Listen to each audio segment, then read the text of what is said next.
Hello and welcome back. I am so excited to launch into this next session. Right now we've got Joshua Lee. He is the founder and CEO of Standout Authority, and he's going to be talking about how to use LinkedIn engagement to attract, influence, and convert your ideal audience. I'm so excited. Joshua, how are you doing today? Bethany, I'm amazing. It's not too hot yet here in Austin, right? So we're doing good. Yeah, we're still early enough. Yeah, I'm so excited to get into this. It's just central to everything for us as marketers and agency owners. I can't wait to hear what you've got to share for this. Awesome. Well, we'll be going through a lot of interesting details today and really be able to cover as much as possible, as quickly as possible in the time we have. Yeah, without any further ado, I'll let you just get right into it. No worries. All right, let me share my screen here and we will jump in. All right. Bethany, can you see my screen all right? It looks great. Okay, awesome. Well, everyone, I'm happy to be able to be here. As Bethany said, I'm Joshua Lee, founder of Standout Authority. Today, we're going to be going over LinkedIn engagement marketing. The process that we go through is how to attract, influence, convert, and grow. Today, with the limited time we have, we're going to be really focusing around that attract and influence side. Really, what we're going to be covering is why LinkedIn. I know a lot of y'all know this, but I want to make sure we cover these bases just because there's so much information out there. I think a lot of people miss out on influencing the algorithm and then creating content that actually converts. So without further ado, let's jump in. And I'm one to really start off just in case someone in here is like, you know what, after 5 minutes, I'm done with Josh. I need to go to the restroom. You don't come back. I like to kick it off with a LinkedIn tip. So let's talk about the elephant in the room when we're talking about LinkedIn, the type of LinkedIn request that we either all get or have sent. And I know I've been just as bad as anyone else in my past. So let's talk about them really quickly. I love this one. I noticed we have blue shirts in common, and that's always a positive one. We've got do you have 15 minutes to talk to a total stranger? We've got the buzzword artist that's dropping every hashtag out there to try and draw you in with whatever is positive and going on right now in the world. I run a team with whatever that I can help with whatever you do, because I actually didn't look, but whatever it is, I'm sure I can help you out. This one this one I love. I'm too busy networking, so I don't have time to write a note. And I'm just going to say right now, if you send me a connection request that's blank, I do delete them. I'm not trying to be able to play the game just to be able to collect a whole bunch of people on LinkedIn. This one's the fun one. I know Bethany loves it. If you accept, I'll thank you with a nonstop sales pitch. Yay. Yay, thanks so much. And this is the fun one. This is the only one that actually matters. Someone you actually know. So what do we do to actually be able to change this, right? How do we actually draw someone in and actually send a real request? So let's kick it off really with this someone that everyone knows. Gary Vee's been around. He's a very big advocate of LinkedIn. So if you were going to reach out to someone like Gary, who has 2 million followers, probably more than that now, the first thing you want to do if you're on your mobile phone, click that more button. From there, what we want to do, this sheet's going to open up. Make sure you smash that personal invite, right? We want to be able to tell them why we want to be able to connect. Don't just send, hey, Gary, I see you're wearing a white shirt. Me too, right? That doesn't give anyone any reference of why. So what you can do is be able to give a reason why you're connecting. Hey, Gary, we both spoke about Freedom Fastlane, saw each other at South by Southwest. This is what we're doing. We're sending personalized messages which really make sense and people take time to be able to read, because we can pick up, most of us here run agencies, been in business for a long time. We can see if someone says, hey, Bethany, I see you're wearing a black shirt and you work at Digital Marketer. You're just grabbing and using automation. So stand out and send it in. And like this, Gary responded within, I think, 48 hours. So This is a way to be able to connect with people that you usually wouldn't be able to connect with. So with that, why LinkedIn, right? I wanted to make sure we cover that thing because that's usually what pushes most people away from the platform, all the different random spam that we get. With LinkedIn, there's over 673 million members in over 200 countries. So no matter where your clients might be, there's opportunity to be able to access them. Right now, 2 people are still joining. Even in the world that we're in right now, we're seeing about 2 people joining LinkedIn every second. Over 58% of those are actually accessing the platform via their mobile phone. A couple years ago, one of the biggest features that really changed for LinkedIn was Microsoft purchased them for $24.6 billion cash. They're actually the largest cash purchase out of any platform before this. and they've actually seen one of the highest returns. So that's a really big factor because they're going to continue to be investing and pushing more money into this platform. When you look at different platforms, 80% of the B2B leads are coming from LinkedIn when compared to like Twitter, which is around 13%, or Facebook, which is 7%. Now there's, Bethany, you'll probably see on here as well, there's one thing I don't have even up yet. It was the average salary. But I mean, to me, that matters a lot because I want to make sure the people that I'm reaching out to, because I work with people that have high-end products and services, that they actually have the disposable income to be able to purchase what I'm offering. So if we're looking at average salaries, right? Twitter right now is showing around $58,000 a year. Facebook is around $61,000 a year. Bethany, if you had a guess, what do you think LinkedIn is? Ooh, if I had to guess, I would say maybe 120. Girl, you know your stuff. $118 Oh, a year. I mean, come on. I am very proud of you. This is why you're running this thing, right? I know my LinkedIn. That's the thing, though. I mean, look at that. And this is average salaries, right? That means the salaries are much higher than that. So if I'm going to be offering a high-end product or service, which I know a lot of the people that are listening that work with digital marketer do, this is a platform to be able to access those people. And not only do they have the money to be able to actually afford your products or services, but you're talking to influencers, decision makers, IT, C-level executives. 45% of all LinkedIn article readers are upper-level management positions. So not only do they have the money to be able to buy your product service, but they have the aptitude to actually make the decision. They are business decision makers. They can make that buying decision. So this is why I love the platform. Mm-hmm. So that's a little bit about why LinkedIn, right? We've got the money, we've got the opportunity, and we've got the people that will be able to make the decisions. How do we actually influence this algorithm to actually work in our favor? One of the beautiful things about the LinkedIn algorithm, it's kind of like Facebook circa 2008. The organic reach is amazing if you know how to use it. You do not have to spend money. Now, I love Facebook, but I am the LinkedIn guy, right? I mean, and I spent years collecting likes for my Facebook pages. And now we all see it's a pay-to-play platform. You almost have to even put ads within your Facebook groups sometimes, which is crazy to me that they're even setting that up now to be an ad in your Facebook group to be able to access the different eyes that are within there. LinkedIn's different. If you know the algorithm, you can actually work within it and get massive reach. So LinkedIn kind of works around a social selling index score. Some of y'all might have heard about it, some don't. It's always funny to me. LinkedIn, you'll have people, oh, I've got a LinkedIn guy. And I'm like, oh, what's your SSI score? They're like, what's that?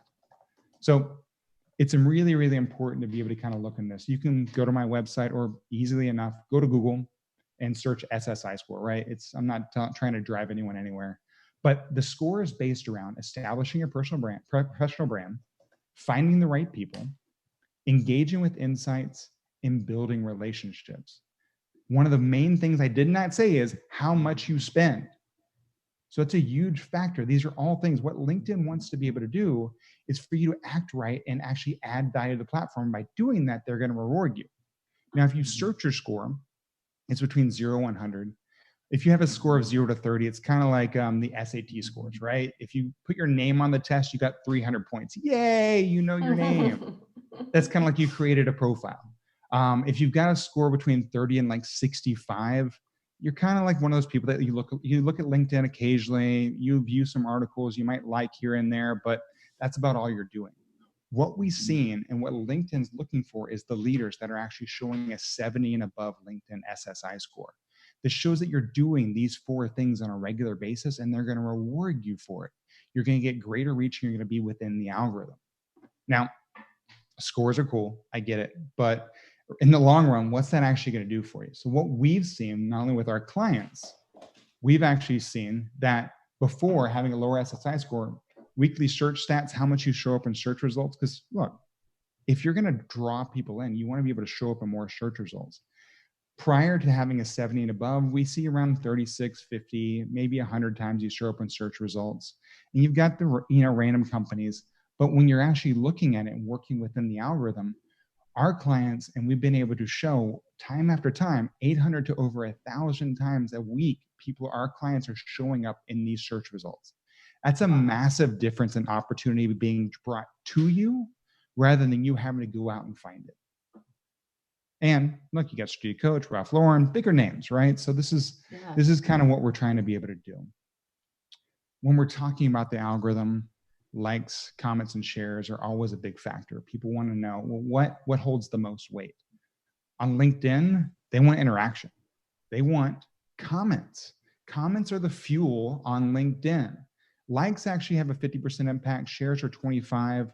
But if you really want to be able to get the massive reach, if you really want to be able to draw in your ideal audience, you want to be able to push for comments. You want to create content, because what you need to be able to do is stop asking your clients or your audience to be able to share your content. Ask them to comment on it. Now, Bethany, you and I know we can't just go, hey, please comment below. That's not. But you can ask questions, right? You know, hey, you give valuable information. Ask people to add their own insights, right? People love to be able to share their knowledge of what they believe that you're talking about. So ask them to engage, push them, ask them qualifying questions, things of this nature that will help you help them. Now, along with likes, comments, and posts, what you're looking at is how often should you post, right? There's so many different people out there. And I'm going to tell you right now, unless your name is Tony Robbins, Ariana Huffington, Gary Vee, heck, probably Ryan Dice. But you've got to be able to have that blue. I'm not sure if Ryan has the blue check mark or not yet, but we all know I'm here. What you want to be able to do is you don't want to share more than one time a day, because what that's going to do is it's going to negatively impact the platform, because they're not looking for you to be posting all day long, because then it's going to be a whole bunch of content and it's actually going to negatively hit you. They're not looking for the heavy users. They want to show a ton of content from a lot of people to create a great news feed that continues to add the right value that's diverse. Now, what happens if you overshare? If you share a second post on the same day within 2 hours, that second post needs 3 times the engagement to collect the same amount of views. So let's say you got 10 likes and 100 views on your first post. Your second post now needs 30 likes or comments to be able to get that same 100 views. That's working hard, not smart. And I don't want everyone on here to be doing that. So if you're going to be able to go in, you want to make sure you do that one post. Now, if you just can't shut up, right? You're like, oh my God, I've got so many things. That third piece of content that you posted just really quickly, just gets slapped out. You're almost getting no engagement at all. So you're just wasting your time and energy doing that. What I suggest, if you have more than one piece of thing that you want to be able to share that day, hey, you're going to be doing a couple different interviews and you also want to give some value on the platform, at least wait, schedule it for a little bit less than over 3 hours later. This allows the algorithm to reset and allows you to be able to get that engagement again. So a little bit later, I'm going to be talking about the best times to post. So I'll tell you when you can actually do a post and also do a share later to be able to make sure both have the massive impact that you want on the platform. Also, first hour is crucial, especially with all the, this is the digital marketer partner network, right? I mean, this is what we're talking about. All of y'all are working together. So that's one of the biggest things. I love working with groups too, because that first hour is crucial in getting 20 engagements. Because if you get 20 engagements, it's going to push your views up and actually draw an additional audience. This is where groups like Digital Marketer and the partners can actually work together and go, okay, hey, we're going to be posting at this time. Let's make sure we all engage to be able to draw in and help each other out and grow. Because if we all rise up together, right? We create opportunity. This is huge. I really want to highlight this for our partners because we have very active Facebook groups, and like Michelle is our community manager, and it's like so much fun. It's so valuable. People are constantly posting questions, recommendations, giving each other advice. It is our most engaged platform, but we all need to grow on LinkedIn. Like this is crucial for our businesses. And I think it'd be a great idea for us to leverage our Facebook community to kind of plan out what we're going to do, get our engagement 100%. Up on LinkedIn and work together. Like you said, like that is huge. And I think we're going to do that. Hi, Michelle. Yeah. She's in the chat. Hi, that's me. Yeah. Even if you do like one day, Bethany, right? Like every Wednesday, we're all going to do a post and everyone drop their link in and you go in and engage, right? Hey, we got the first hour. Let's all do it. It's amazing. I've worked with like the Vetrepreneur Tribe, different companies like Maverick 1000 and other, other groups out there. And I mean, it works really, really well. We used to do it. Dan Sullivan was one of my clients. We did it with Strategic Coach. So this is a great way to really be able to reach a much larger audience without spending the money and working together. I love that. Yeah. Yeah. And we've got people in chat that are saying, please do. So look out for it, guys. We're gonna plan for this. We're gonna use Joshua's techniques, and we're gonna craft a plan for us to get our LinkedIn engagement. I love This it. is Well, fantastic. Bethany, I'm happy to help. We're gonna use each other. Yeah. Use our community. Yeah. Okay, great. I'll let you get back to it. No worries. I'm trying to go fast and get, I love to slam as much information. So the biggest thing overall, I want everyone to take in, and this is not the conclusion to everything. This is just this part. Quality engagement for mass content. Content is not king anymore, everyone. There's so much content out there. You've got to be able to cut through all the noise. So you want to add quality. And when we're talking about quality engagement, we want to talk about content, right? Engagement is booming on LinkedIn. One of the biggest things I want everyone to see on this page, I'm jumping through a little bit fast, is that 45% of all social media traffic, and this is from Sprout Social doing a test over 2 years, 45% of all social media traffic to your home page comes from LinkedIn. I want you to take that in, because having your profile complete and all the links correct, having your company page complete and making sure you have the right link in there is so clutch, because 45% of all social media traffic, that means across all platforms, they're going to you to be able to look you up. I mean, not only do you have millions of professionals posting on LinkedIn, comments, likes, and shares are up. This is the different aspects. Also, one piece I want to take time out to be able to, average user spends 17 minutes a week on LinkedIn. So when you're creating content, make it clear, concise, and to the point. People aren't going there like Facebook where they're trying to lose themselves in someone else's life. They're going there to get educated to make a decision or to make a decision. So make sure your content is clear. We're not looking for 10-minute videos. 60-second videos, if you're going to do a video, is exactly what you need, because you want someone to get to the CTA. So let's see here. Content rule. So Bethany, I'm not sure if you've heard of this one or not, but my content rule that I live by is the 10-20-70 rule. 10% personal, because people connect with other people, even though it's a business platform. And I believe there's really no B2B or B2C. There's only H to H, because every company is run by another human being. We've just forgotten that as marketers a lot of time.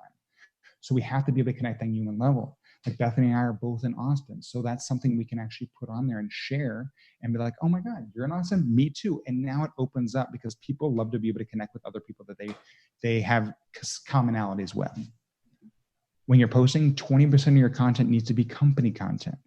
Now, the reason why we do this is because we don't want to be that person in the room, right? We're like, oh my God, there's Josh, that guy, man, never shuts up about LinkedIn. Just always talks about it. We don't want to be that person. So when you're sharing, only 20% of your content needs to be company. Last is 70% of your content needs to be non-company content. Be an aggregator of value, right? Think about, this might age me a little bit, but think Yahoo back in the day, right? It was an aggregator of content. And that's what we want to be. We want to be that aggregator of content, collecting the best content that really draws in our audience and educates and inspires them to connect with us, not sells them. So be human. Besides expert knowledge, communicate customer experiences, success stories, and hashtags. And we're going to talk about this stuff, right? Content checklist, storytelling, be authentic, add the human element in every single post. One way to be able to do that, I use platforms like Hemingway app. It's a great way to be able to go in and make sure that you're creating content that actually doesn't speak over someone and speaks conversationally, not actually speaking at people. Bethany, we were taught for so many years to speak at our audience. Well, now we need to learn how to be able to communicate with them and tell stories, be authentic. Trust. LinkedIn's one of the most trusted platforms out there. Use accurate, trustworthy content. Provide proof, quality over quantity. This is the big one. Communicate why the content is relevant to them. Be a thought leader. Add industry insight. That's the 70% of the content. And then last, product promotion. Use content that supports the business. Tell stories. Don't tell someone how you can help them. Show them or tell them how you've helped someone else. It's so much more powerful, because I don't want someone to go, hey, I'm going to teach you how to make money. Great. There's probably 1,000 people that can teach me, but half of them are just making things up. Tell someone a story about how you've helped someone in your past within your business. So these are the kind of content checklists I want you to think about while you're actually creating that type of content. Hashtags, super important on LinkedIn, especially in the last year. They've really jumped it up. Content without hashtags have 50% less impact in the feed. 3 hashtags is that magic number. What I would suggest is using a hashtag that one's, representative to your company. Use one that actually represents your content, but also have massive following. Like you can go in, like hashtag marketing has 200 million followers. When you use that hashtag and it actually correlates with what you're talking about, those 200 million people have opportunity to be able to see, even though you're not connected to them. And then use one that's a little bit more niche, right? Because LinkedIn also does a hashtag trending. And if you actually use a hashtag that maybe has like 1,000, 2,000 followers and you get great engagement and great visibility on it, all your contacts will be notified that your hashtag is trending. So these are the kind of things that we look at. It's not Instagram, so don't go in and put 50 hashtags on there, like for like, Insta like, all that kind of stuff. And if you're gonna go into it, don't use more than 6. Last, I want to make sure we cover when to post. It is a business platform. Mondays are Mondays, right? I mean, we're all busy. And Fridays, it used to be, it's 5 o'clock. It's time to, have a drink. Now everyone is in COVID. So we're like, it's 2 o'clock. But Tuesdays and Wednesdays and Thursdays are going to be your most powerful days. Now, I will tell you, post Monday, Tuesday, Wednesday, Thursday, Friday. Best times before people go to work, 7 to 8 a.m., noon, lunch, and then 5 to 6. These are the best times to be able to post on the platform to get the most engagement possible. Last, I want to make sure we cover is that SSI score. I want to kind of bring it back, right? So I want to leave everyone today with the 4 easy steps they can do every single day that should take less than 5 to 10 minutes a day to be able to get your SSI score above 70 in 30 days or less. So with that, we want to be active, we want to be authentic, but the daily action you need to take is 4 things, right? 1, make a post that shares added value, right? Giving value to your audience every single day. Don't sell, don't pitch, add value. Number 2, comment on someone else's post. Not like a simple comment like, oh, great post, Bethany. Give a real comment, right? Be one of those people that are actually, even on an influencer, right? So many people follow Bethany or follow Ryan. If you're adding value, people go through and look at those comments. And if you're like, whoa, Bethany just really added value to Ryan's post recently, I need to go check her out. 2, like someone else's post. And then the last one, and this is where you want to kind of separate those posts out, right? Do one in the morning, maybe one for lunch or one in the evening. You want to share another member's post that aligns with your values, and that's an influencer. This allows you to not only potentially connect with them because you're sharing their content, but also to be able to connect with their audience. When you share someone else's post and tag someone within that post, their audience now sees that they've been tagged and shared and will check out your post. So those 4 things: 1 post a day, 1 comment, 1 like, 1 share. If you do that every single day, within 30 days, your SSI score will be above 70 without question. We do it every single time, potentially faster. Last, if you have it, articles are amazing. If you're going to post an article, post it on Tuesdays. If you have a podcast, it's a great way to be able to kind of share that content and be able to go in, because you can actually not only add videos, you can add audio, you can add links, and you never want to link off platform in any of your posts, but in an article, you can actually have a CTA at the bottom of it in LinkedIn and link off platform and have that CTA. We're actually seeing on articles with most of our clients anywhere from 70, 80% engagement ratio. Now the visibility is a little bit lower. You might have only like 200-300 views, but out of that, we're getting like 200-250 likes or comments. And to me, I'm not trying to get a whole bunch of views. That's branding. That's great. It has its place. But I want people that are actually taking time to like or comment on my post, because that allows us to be able to go on the backside of it. Because in what we do is I don't believe in cold calling or cold email, right? People don't like it. I don't like it, so I'm not going to do it. I engage with people that engage with us. So when we're getting comments, when we're getting engagement, we're reaching out to these people, we're engaging with them, we're taking the time, we're taking the extra step to thank them, appreciate them for engaging, and asking them why. Same thing with your posts. all these kind of things. So these are the kind of things that I want everyone to kind of take into consideration. Maybe Bethany will have me back on. We can talk about that, engage and convert on the backside of this as well too. Today, Absolutely. Quality above all else. Forget about the algorithm if you're not planning to share valuable, relevant, trustworthy content. Remember the 10-20-70 rule: 10% personal, 20% company, 70% other that adds value. And then build trust and add value through storytelling to draw in your ideal audience. Boom. Look at that. Boom. 10:55. Yes. You came in, you absolutely nailed the timing on this. So I'll give everyone a second to